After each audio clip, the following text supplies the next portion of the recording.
Comment bien gérer les réseaux sociaux de vos clients en tant que community manager si vous débutez. Dans cette vidéo, nous allons voir les 3 compétences fondamentales que vous devez absolument maîtriser si vous souhaitez gérer des réseaux sociaux pour des clients. Les compétences techniques telles que l'art de raconter une histoire, comment créer du bon contenu, comment bien analyser ses données. Et troisièmement, les compétences sociales avec l'importance du détail, comment bien communiquer, dans lequel je vous ai préparé un guide complet en 7 étapes pour devenir un maître en communication dès la fin de cette vidéo. Et enfin, nous verrons comment gérer les urgences. Ce sont les 3 points essentiels que vous devez absolument maîtriser aujourd'hui si vous voulez devenir community manager. Et ces 3 points représentent aujourd'hui les essentiels dont vous avez impérativement besoin pour réussir en tant que community manager. Premièrement, l'adaptabilité, une compétence fondamentale. Le monde des réseaux sociaux a considérablement évolué au fil des années. En effet, nous avons commencé avec Facebook il y a 10 ans, progressivement remplacé par Instagram il y a 5 ans, puis TikTok aujourd'hui qui prend une part de plus en plus grande du marché. La première compétence essentielle est la capacité à s'adapter et à ne pas rester dans le confort de ses habitudes. Le monde évolue rapidement, vous devez de vous adapter si vous souhaitez avoir une chance de rester dans la course. En discutant avec pas mal de community managers qui sont dans le milieu depuis déjà pas mal d'années, le community management consistait il y a encore 10 ans principalement à publier des citations ou des images sur Twitter ou Facebook. Je suis sûr que tu sais de quoi je parle.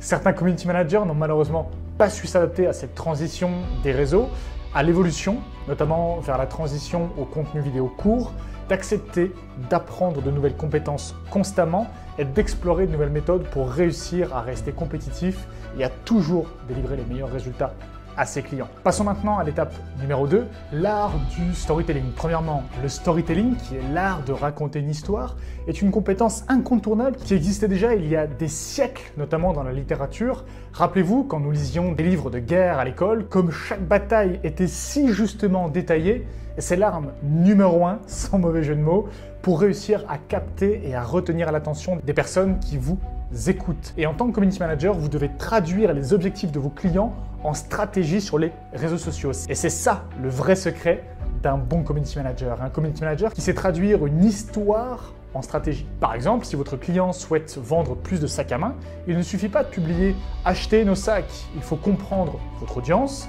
identifier leurs besoins, mais surtout leurs désirs, les désirs profonds, ce qui les pousse à acheter, et créer du contenu engageant qui connecte le produit à leur style de vie, car la vente ne reste ni plus ni moins qu'un partage émotionnel.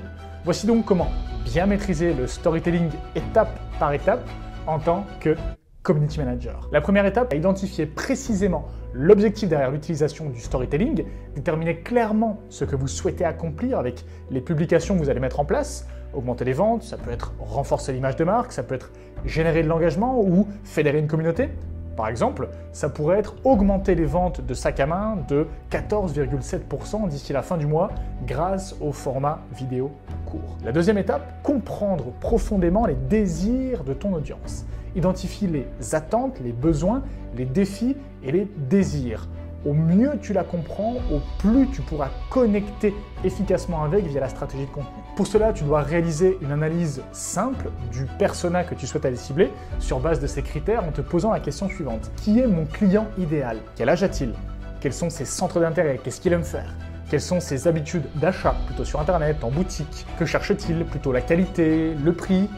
Quelles sont ses valeurs et quel est son style de vie? Ensuite, vous devez raconter une histoire captivante et cohérée autour de ce produit qui nous mène à la troisième étape, définir l'émotion que tu veux susciter auprès de ton audience. Choisir une émotion dominante, jolie pour un coffee shop, ça peut être la confiance pour un service de beauté, de sécurité ou un service de prestige. Ça peut être de l'inspiration si tu communiques pour un influenceur, de la fierté pour un club ou de l'appartenance si on communique pour une salle de sport ou pour une marque de vêtements. Ce qui nous mène à la quatrième étape qui est de structurer l'histoire. Tu dois pour cela utiliser une structure simple et efficace, prendre la situation initiale, présente le contexte ou le problème initial, l'élément perturbateur qui montre un défi ou une difficulté spécifique, et 3, tu dois apporter une solution.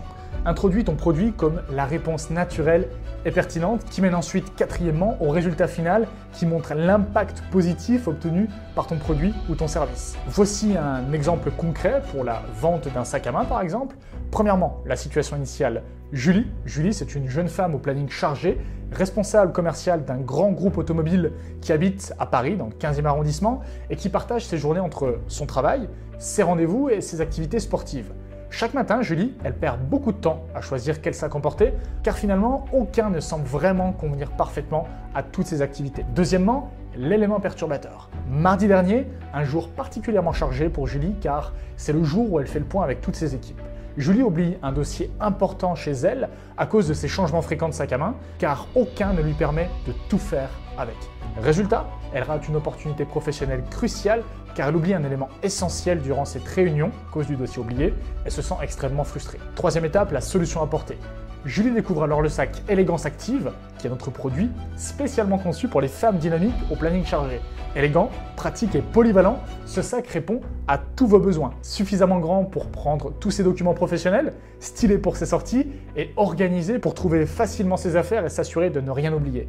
4. Le résultat final. Depuis qu'elle utilise le sac Élégance Active, Julie est beaucoup plus sereine au quotidien, elle ne perd plus de temps à changer de sac et son organisation impeccable lui permet d'être efficace tout en restant élégante à chaque instant, et ce, grâce à ce sac. Ça donne envie, n'est-ce pas? Et c'est exactement ces types de stratégies que tu dois mettre en place pour tes clients si tu veux vraiment leur apporter des résultats. Que ce soit des restaurants, que ce soit des centres esthétiques, peu importe, tu dois raconter une histoire pour pouvoir amener ton audience à connecter avec ce produit ou ce service. Ce qui nous mène à la 5e étape, le copywriting. Ton accroche doit immédiatement capter l'attention. Une mise en situation, un appel à l'avatar. Tu dois utiliser un langage simple, précis, émotionnel et orienté vers les bénéfices, qui reflète le langage de ton client idéal, avec lequel ton audience peut s'identifier facilement. Petit tips, positionne-toi toujours à la 3e personne en te demandant ce que ton client idéal aimerait entendre de ta part. Exemple concret, Marie adore se sentir élégante au quotidien, mais déteste changer de sac chaque matin. Elle perd du temps, elle se sent frustrée de ne pas trouver le sac qui va répondre parfaitement à ses besoins. Grâce au nouveau sac Élégance, le produit que tu cherches à promouvoir, elle a enfin trouvé l'accessoire idéal. Pratique, chic et parfaitement adapté à son style de vie dynamique. Ça donne envie, n'est-ce pas? Encore une fois. Et ça, c'est un discours qui va refléter les besoins de ton client idéal. Ce qui nous mène à l'étape 6, intégrer un storytelling visuel. Choisis un visuel cohérent et harmonieux, une couleur, une ambiance, un style qui provient directement de la charte graphique que tu auras préalablement créée pour ton client. Utilise des photos, des vidéos ou des graphiques qui renforcent mais qui surtout illustrent ton histoire et l'émotion recherchée, tout comme je le fais pour toi dans cette vidéo, car je sais pertinemment que ça te permettra de mieux suivre et de projeter intérieurement ce que je te dis dans ton cerveau. Exemple, si on reprend notre stratégie avec le sac Élégance, une série de photos lifestyle montrant des femmes actives et utilisant ce sac en situation réelle, créant une connexion immédiate avec la cible. Et les 2 dernières étapes qui nous permettront d'obtenir des réels résultats sont mesurer, ajuster et optimiser. Ce qui nous mène à l'étape numéro 7 qui est mesurer l'impact de ton storytelling. Surveille les indicateurs clés qu'on appelle des KPI, tels que l'engagement, tels que le nombre de clics, le trafic généré, les conversions en vente, en prise de rendez-vous, en visite sur le site web, les réactions, les likes, les partages, les commentaires. Évalue régulièrement les performances pour comprendre ce qui résonne le mieux avec ton audience. Et pour ça, je te rassure, je t'ai fait un document que je dévoilerai juste après, dans quelques minutes, reste bien. L'étape numéro 8 qui est d'ajuster la stratégie en continu, d'analyser les retours et d'adapter tes futurs contenus en fonction de ce qui fonctionne ou pas. Continue à écouter ton audience et à affiner ton approche pour améliorer les résultats en continu. Donc en bref, voici la checklist pour t'assurer d'avancer dans la bonne direction dans ton storytelling. Premièrement, objectif clair, précis. Tu connais ton persona, l'audience définie, ton client idéal. Tu vas choisir des émotions spécifiques sur lesquelles tu vas communiquer. 4e, une structure narrative respectée. Problème, solution, résultat. 5e, tu vas utiliser un texte percutant qui utilise les émotions. Tu vas utiliser des visuels cohérents. Tu vas mesurer et suivre l'évolution de tes métriques. Et dernièrement, tu vas ajuster régulièrement selon les résultats tirés de tes KPI. Passons maintenant à la seconde partie qui est essentielle si tu veux obtenir de vrais résultats avec tes clients, qui est la création de contenu. Autrefois, un community manager n'était pas forcément un créateur de contenu. Aujourd'hui, c'est de plus en plus le cas. En tant que community manager, tu te dois de créer du contenu pour ton client. Je ne te dis pas d'aller faire des shootings chez ton client, bien que ce soit un service réellement apprécié, c'est un vrai plus. Car je ne le fais pas moi-même avec mes clients. Mais tu dois au minimum maîtriser le graphisme de base sur Canva par exemple, et le montage vidéo de base par exemple sur CapCut. Vous n'avez pas besoin d'être un graphiste professionnel, mais pouvoir réaliser rapidement une publication basique comme par exemple un post ou une vidéo short peut être un grand avantage, voire se révéler obligatoire aujourd'hui si vous voulez développer votre activité de community manager. Je vais donc maintenant vous dévoiler comment vous faire un visuel basique sur Canva. Et donc j'insiste, c'est vraiment quelque chose d'extrêmement basique, mais c'est littéralement en maîtrisant les bases que vous serez efficace dans votre activité. Donc on va se retrouver sur Canva, on va littéralement juste ouvrir une page et on va, disons, faire un post pour l'ouverture d'un restaurant. Simplement une photo qu'on va monter pour pouvoir annoncer l'ouverture d'un restaurant. Donc on va se rendre du coup sur les publications type Instagram. On va prendre un modèle parce que pourquoi repartir de zéro lorsqu'on peut avoir des modèles? On va aller hop dans Design et on va taper Restaurant. Donc on va avoir plein de modèles ici qui vont s'afficher pour les restaurants. On a des menus, on a grand opening. Donc ça c'est des choses qui sont sympas à réutiliser. On va prendre celle-ci qui me paraît pas mal. Ok, donc on va dire que le restaurant s'appelle Salford Restaurant, très bien. Donc là aujourd'hui on voit qu'on a déjà quelque chose qui est sympa, on a déjà la photo qui est chouette. Donc on peut littéralement changer la photo hop, en allant dans Modification. On va pouvoir changer l'image en allant hop, dans Éléments, on va mettre Restaurant et on va pouvoir avoir des images de restaurant ici. Donc on va par exemple pouvoir reprendre, bien que cette photo soit agréable, on va peut-être pouvoir reprendre celle-ci. Ok, très bien. Et on va également mettre un peu de transparence. Hop, on va modifier. On a rajouté une photo, il faut supprimer celle qu'on avait en dessous. Donc on va littéralement aller dans OK, afficher les calques. On va supprimer celle qu'on avait. OK, et on se retrouve. OK, très bien. Alors on va par exemple pouvoir modifier ici la police. Par exemple, on va utiliser Roboto, ou allez, on va utiliser Source qui est beaucoup moins esthétique, on est bien d'accord. Ok, on va le mettre en gras. Ok, donc ça c'est assez basique. On voit que l'ouverture est prochaine. On a le site web qui est ici, on peut rajouter un logo. Par exemple, on peut rajouter notre propre logo, on peut rajouter celui-ci. Mettre en blanc et on va mettre de la transparence. Ok.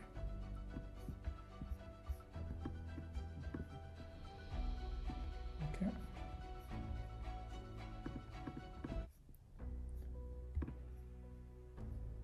On va retourner sur les différents calques qu'on a. Ok. Ça on va pouvoir le monter ici. Enfin voilà, vous savez maintenant comment faire un Canva qui fonctionne. On va dire que ça ouvre le 15 juillet. Ah, on va dire 20h. Ok, très bien. Donc on va réduire légèrement la taille. Ok. Et on va pouvoir du coup sélectionner ceci.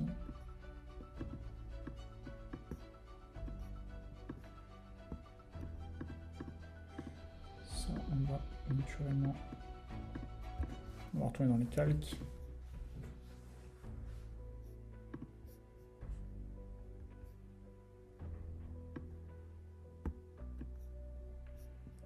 Et ça, on va pouvoir le supprimer par exemple. Ok.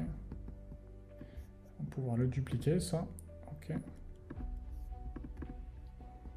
Dupliquer. Ok. Voilà, donc là...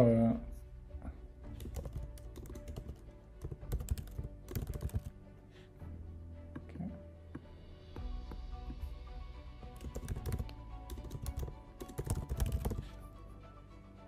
On va réduire la taille de ceci. On va le mettre à 50. Ok. Donc là, concrètement, on a quelque chose qui est utilisable et qu'on va pouvoir du coup utiliser pour les réseaux. Donc encore une fois, c'est pas quelque chose qui est parfait, loin de là, mais c'est quelque chose qui est basique, à savoir que voilà, moi dans mon agence, je ne m'occupe plus de ceci. J'ai un graphiste qui est bien meilleur que moi et qui peut s'en occuper bien mieux que moi. Mais concrètement, voilà ce que vous pourriez proposer à votre client. Donc voilà pour la partie Canva. J'espère que c'était clair. Vous pouvez ensuite rajouter des logos, vous pouvez rajouter plein de choses, du texte, ici le modifier. Vous pouvez importer d'autres images. Hop, ça c'est les miennes. Vous pouvez mettre du dessin, vous pouvez faire des projets, créer des carousels. Donc vous avez vraiment la possibilité de pouvoir tout faire. Vous pouvez même rajouter des vidéos si vous souhaitez en faire, par exemple, un. Hop. Donc je vous recommande d'utiliser plutôt le contenu de votre client. Mais on pourrait utiliser une vidéo de ce type. Alors on va du coup mettre celle-ci en arrière-plan. Ok. Celle-ci on va la mettre derrière. Ok. Et du coup ça permettrait d'avoir quelque chose qui est animé. Voilà, par exemple. Donc c'est pas obligatoire, mais c'est que si on veut faire un Reels par exemple avec du contenu qui a déjà été filmé, du contenu, je dirais, générique, on appelle ça du B-roll, tout à fait envisageable. On a des photos, on a des vidéos. On pourrait déjà utiliser ceci. Voilà, donc là, pour l'ouverture d'un restaurant qui fait également bar à vin, par exemple, c'est quelque chose qui pourrait être... donc on va supprimer l'ancienne vidéo, on va mettre celui-ci juste ici. Voilà. Donc ici, on a quelque chose qui est cohérent et qui permet d'être exploité. J'espère que c'était clair. Je ne suis pas expert en Canva, quelque chose que je maîtrise parce que je l'ai fait avant de déléguer. Mais aujourd'hui, voilà, effectivement, j'ai une personne qui s'en occupe bien mieux que moi. Mais aujourd'hui, c'est quelque chose qu'on pourrait tout à fait exploiter. Si on va être perfectionniste, on va mettre un peu plus de transparence. Ok.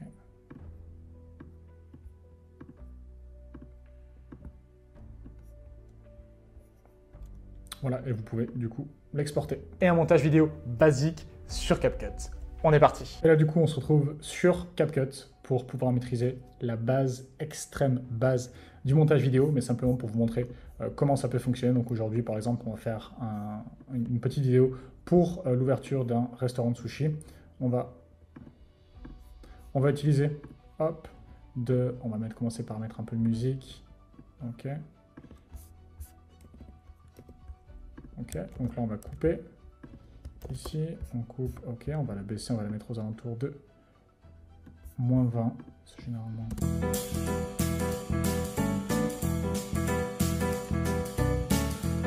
Ok, donc là ce qu'on peut faire c'est...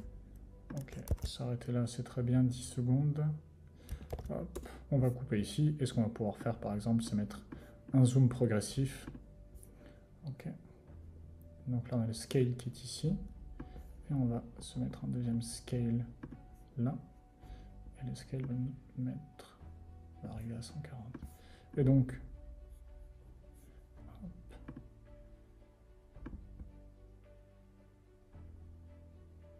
Ça va progressivement. Donner un effet de profondeur sur le...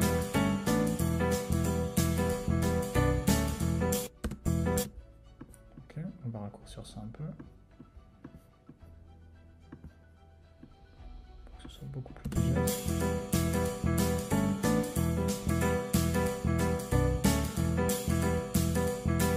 Très bien. Et on va pouvoir ajouter un peu de texte. Ok.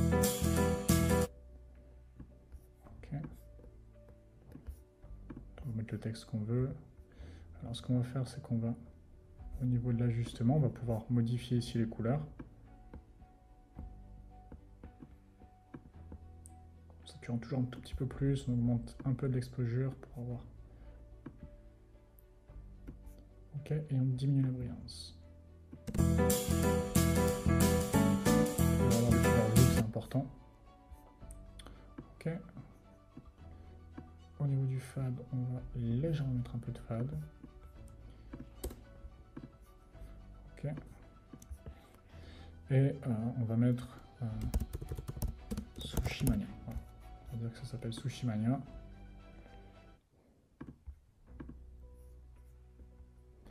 On va pouvoir ensuite voilà, animer, le faire apparaître à certains endroits.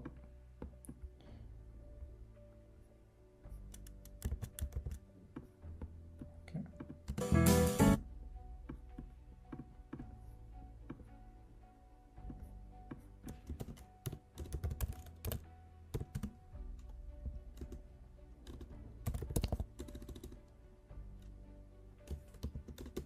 « 7 jours sur 7, de 10h, allez, de 10h à 23h. 10h, 23h. Ok, on pourra mettre. Ok, on va pouvoir peut-être quelque chose en blanc. Ok. On peut mettre un effet également si on va mettre une animation. Ok. Super. On va ralentir un peu l'animation pour que ça puisse s'animer plus lentement. Ok. Et on va prolonger ceci. Et on va prolonger l'animation. Voilà, concrètement. Et ensuite, on pourra rajouter l'adresse, etc., ajouter un petit peu des effets. Mais concrètement, voilà les bases, comment fonctionne CapCut. Allez, on continue. Maintenant que vous avez fait un visuel sur Canva et un montage vidéo short sur CapCut, bien que ce soit les bases, c'est tout ce dont vous avez besoin, vous allez avoir besoin d'analyser les données. C'est hyper important de comprendre les statistiques et de savoir les expliquer, surtout pour un community manager. Beaucoup voient les analyses plutôt comme une punition, alors qu'elles sont une réelle boussole pour pouvoir affiner votre stratégie. Pour cela, il est essentiel de savoir où trouver les données clés, identifier ce qui fonctionne et ce qui doit être ajusté, traduire ces informations en données compréhensibles pour votre client, parce que finalement, sans contexte, un client peut décider d'interrompre un contrat en pensant qu'aucune amélioration n'est visible. C'est votre job de pouvoir lui faire comprendre les axes d'amélioration, mais également les victoires que vous avez eues via la communication. Et ça va littéralement vous permettre de pouvoir conserver votre client beaucoup plus longtemps. Un bon community manager, c'est communiquer ses résultats de manière claire et utile. Pour ça, je vous ai préparé un petit document. On est parti, je vous montre comment ça fonctionne. Paramètres que vous devez mesurer, également appelés KPI, tout simplement pour pouvoir être le plus efficace dans votre création de contenu et pour pouvoir surtout apporter les meilleurs résultats à vos clients. Il y a 3 catégories. La catégorie portée, qui est ce qu'on touche, la catégorie engagement, personnes qui interagissent avec nos publications, et la catégorie conversion, généralement ce qui intéresse le plus vos clients.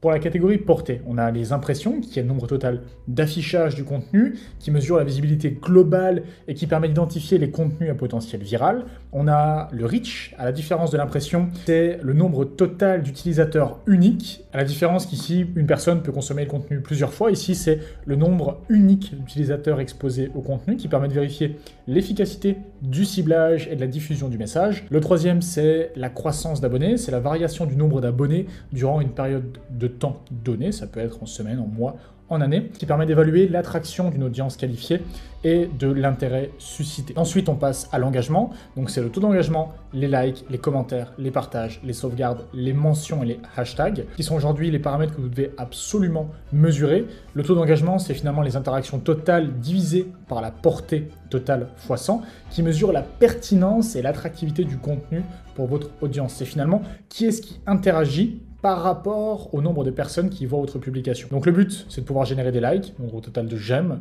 des commentaires, nombre total de commentaires, de partages, de sauvegardes et de mentions. Pourquoi est-ce que ces paramètres sont hyper importants, mais pourquoi ne sont-ils pas égaux? J'y reviendrai après, mais aujourd'hui, un like ne vaut pas aussi cher qu'un partage, qui ne vaut pas aussi cher qu'une sauvegarde ou qu'une mention et que des tags. On y reviendra, mais aujourd'hui, il y a également la conversion, donc le taux de clic qu'on utilise plutôt en publicité, c'est-à-dire le nombre de clics divisé par le nombre d'impressions, qui permet d'évaluer l'efficacité des contenus à générer du trafic vers une page définie, qui peut être un profil, un site web. La conversion peut être également le nombre de leads, si on parle de rendez-vous qui ont été générés, ou le nombre d'abonnés sur une page. On peut également parler du trafic vers le site web, qui peut être rejoint par le taux de clic, et le taux de conversion, c'est-à-dire le nombre d'actions réalisées par le nombre de clics, de visites ou même de ventes, qui permet de vérifier la qualité du trafic et l'efficacité du tunnel marketing qui est mis en place, c'est-à-dire toute la stratégie. Comme je le disais, aujourd'hui, un like ne vaut pas un commentaire, qui ne vaut pas un partage, qui ne vaut pas une sauvegarde. Aujourd'hui, ce que vous devez savoir, c'est qu'aujourd'hui, les plateformes veulent absolument que vous restiez, que vous dépensiez un maximum de temps sur la plateforme. Et pourquoi? Tout simplement pour qu'elles gagnent plus d'argent. Si vous passez plus de temps, vous consommez plus de publicité. Si vous consommez plus de publicité, elles gagnent plus d'argent. C'est tout. C'est aussi simple que ça. Donc aujourd'hui, les plateformes valorisent les interactions qui permettent de générer le plus de temps dépensé sur la plateforme, que ce soit vous ou d'autres utilisateurs. Et comment est-ce qu'aujourd'hui on dépense le plus de temps? En likant, pourquoi pas, mais on passe beaucoup plus de temps en commentant, parce que si on commente, eh bien, on va essayer de venir revoir la réponse, ou on va recevoir une notification quand on a une réponse, donc on va retourner sur la plateforme, ce qui va faire qu'on consomme encore plus de temps, ou le partage qui va faire que aujourd'hui vous allez donc envoyer cette publication à une autre personne, qui va faire qu'une autre personne va revenir sur la plateforme et consommer ce contenu. Voilà pourquoi aujourd'hui vous devez absolument vous concentrer sur du contenu qui va permettre de générer des interactions, mais surtout qui va faire passer le plus de temps possible aux utilisateurs sur la plateforme. J'espère que c'était clair, on continue. Troisième partie, les compétences interpersonnelles dont vous allez avoir besoin pour devenir un bon community manager. L'aspect social est hyper important, on commence dès maintenant avec la communication. La communication est essentielle, notamment pour pouvoir expliquer des stratégies, présenter les résultats et prendre en compte les retours d'un client, qu'ils soient bons ou mauvais.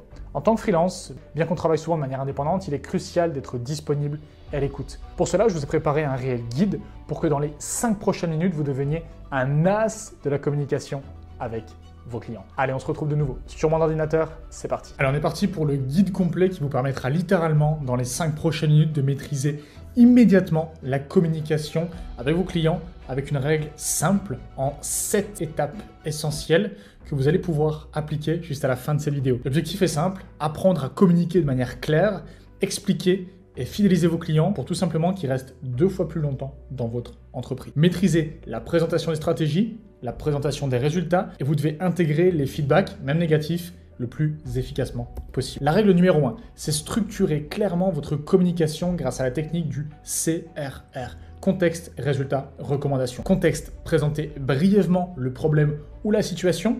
Résultat, expliquez précisément ce que vous avez observé, chiffre à l'appui, et ensuite, la recommandation, proposer une action concrète à mettre en place, c'est-à-dire si vous présentez un problème, rebondissez immédiatement sur une solution.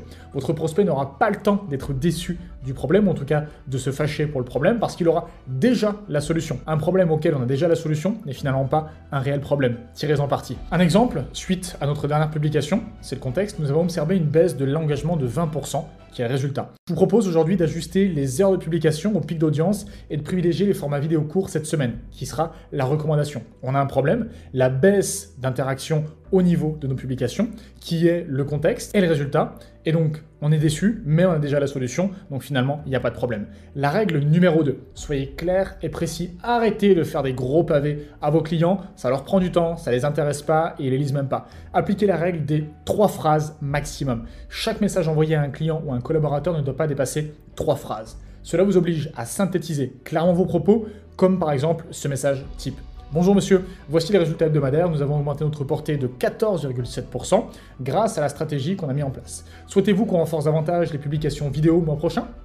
Très simple, on a les résultats, on a la stratégie qui a bien fonctionné et on a les objectifs du mois prochain. S'il souhaite plus de détails, il vous le demandera et vous pourrez lui fournir bien évidemment. La règle numéro 3, vous devez développer votre écoute active. Une écoute active efficace suit ces règles qui sont simples. Premièrement, laissez parler votre interlocuteur sans interruption. N'interrompez jamais un client ou un prospect qui parle. Prenez un maximum d'informations, laissez-les parler. Ça vous permet d'avoir un max d'infos, de pouvoir en tenir compte et votre interlocuteur se sentira bien plus écouté. Deuxièmement, reformulez brièvement son message pour valider la compréhension, qu'il comprenne que vous avez compris. C'est hyper important pour le troisième point qui permet de poser une question pertinente immédiatement après avoir creusé le point précédent. Par exemple, si j'ai bien compris, tu souhaites augmenter ta visibilité locale rapidement, c'est bien ça? J'ai bien compris? D'ailleurs, quelle cible précise veux-tu atteindre en priorité? Vous avez compris, vous avez reformulé et vous avez ensuite creusé la problématique ou en tout cas le sujet qui vous avait été soumis précédemment. Règle numéro 4, posez des questions courtes et précises. Favorisez des questions ouvertes et courtes pour aller immédiatement à l'essentiel. Encore une fois, ne cherchez pas à faire long. Celui qui fait long et complexe, c'est quelqu'un qui ne maîtrise pas. Vous devez faire court, précis et impactant. Quels résultats souhaitez-vous obtenir cette année? Avez-vous remarqué une différence dans les interactions récentes? Quelle publication vous a semblé la plus efficace jusqu'à présent? Vous devez absolument aller droit à l'essentiel, mais tout en étant impactant et en ayant toutes les informations nécessaires. Règle numéro 5. Maîtrisez la gestion immédiate des feedbacks négatifs. Vous aurez des feedbacks négatifs, vous aurez des critiques de la part de clients qui ne sont pas contents.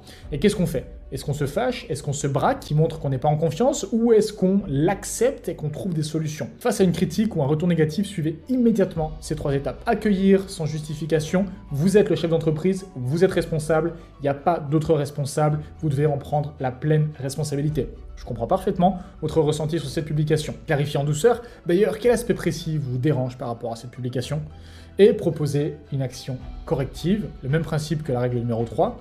Je vais ajuster immédiatement le mois prochain sur base de votre feedback. Je vous fais un retour dès demain par rapport à la stratégie qu'on va mettre en place. C'est rapide, c'est efficace, c'est succinct. Il vous a soumis une problématique, vous l'avez comprise et vous avez déjà trouvé une solution à cette problématique. Règle numéro 6, soyez disponible pour vos clients, mais cadré. Pour démontrer une disponibilité et professionnalisme, vous devez fixer des horaires clairs pour répondre aux messages et respectez-les. Répondez systématiquement aux demandes de vos clients dans les 24 heures maximum pour démontrer votre sérieux, votre réactivité, votre engagement. Idéalement, dans la mi-journée, c'est encore mieux. Clarifiez par contre dès le début les moments où vous êtes dispo et les moments où vous ne le serez pas. C'est hyper important que tout soit clair dès le départ. Qui nous mène du coup à un exemple. Je suis joignable chaque jour de 9h à 18h. Pour toute urgence ou en dehors de ces horaires, n'hésitez pas à m'envoyer un SMS et je vous répondrai rapidement. D'ailleurs, une petite note personnelle, favorisez le contact par WhatsApp, oubliez les emails ou les canaux de communication compliqués, faites des choses qui soient simples et votre client, je vous garantis qu'il vous le revaudra. Et la règle numéro 7, mettez-le en pratique immédiatement. C'est un exercice rapide à faire tout de suite. Pour renforcer cette compétence dans l'immédiat, vous devez identifier un échange récent avec un client qui n'était pas satisfait, rédiger une reformulation claire en moins de 30 secondes de ce qu'il vous a dit et poser immédiatement une solution pratique et précise qui vous permettra de désamorcer la situation, de faire comprendre à votre client que vous l'avez compris et de pouvoir lui proposer une solution immédiatement. Et un client qui a une solution à sa problématique, c'est un client qui n'a plus de problème. Donc, tirez-en parti. Vous m'aviez dit que votre dernier post Instagram n'a pas eu assez d'interactions. Nous allons revoir immédiatement votre stratégie et dès demain, nous publierons à une heure optimale et utiliserons un format vidéo pour maximiser les engagements. Toujours le même principe, répondez avec une solution. J'espère que c'était clair. On est parti, on continue. Bon, tu as maintenant le guide complet pour que tes clients restent éternellement chez toi. Il ne reste plus qu'à appliquer. Maintenant, tu dois faire attention aux détails car tu sais qu'un simple oubli ou une faute d'orthographe peut littéralement nuire à l'image d'une entreprise. Il est donc impératif, en parallèle de tout ce qu'on a vu précédemment, d'être très rigoureux et de vérifier chaque publication. Aujourd'hui, la gestion des réseaux sociaux, c'est une réelle compétence stratégique. Contrairement à l'idée reçue selon laquelle ce serait une tâche confiée à des stagiaires, c'est un rôle qui doit être occupé par des experts capables de représenter la marque avec professionnalisme sur les réseaux sociaux. Et ça, c'est ton job si tu es resté jusqu'à la fin de cette vidéo. Et la dernière partie sera la gestion d'urgence à laquelle tu vas devoir faire face. Le monde des réseaux sociaux évolue très rapidement. Les tendances changent du jour au lendemain. Et les plateformes modifient leur algorithme et les actualités peuvent vous amener à repenser votre planification. Avoir une capacité d'adaptation rapide est un véritable atout. Si vous travaillez en freelance ou en agence, respecter les délais et livrer à temps est primordial. Et ce que vous devez absolument mettre en place, ça c'est un tips hyper important, c'est de promettre une livraison pour le vendredi, mais de viser le mercredi afin d'offrir un service réactif et fiable. En conclusion, vous avez les compétences nécessaires pour vous lancer en tant que community manager, même si vous débutez. Si vous vous êtes déjà lancé, vous avez largement les compétences maintenant pour que vos clients restent au moins 2 fois plus longtemps dans votre entreprise. Et si vous souhaitez approfondir vos connaissances et qu'on fasse un point spécifique sur votre activité, n'hésitez pas à prendre un appel avec moi pour qu'on puisse échanger sur votre activité. Abonnez-vous, likez, laissez un commentaire pour ne rien manquer des prochaines vidéos. C'était Robin. Ciao.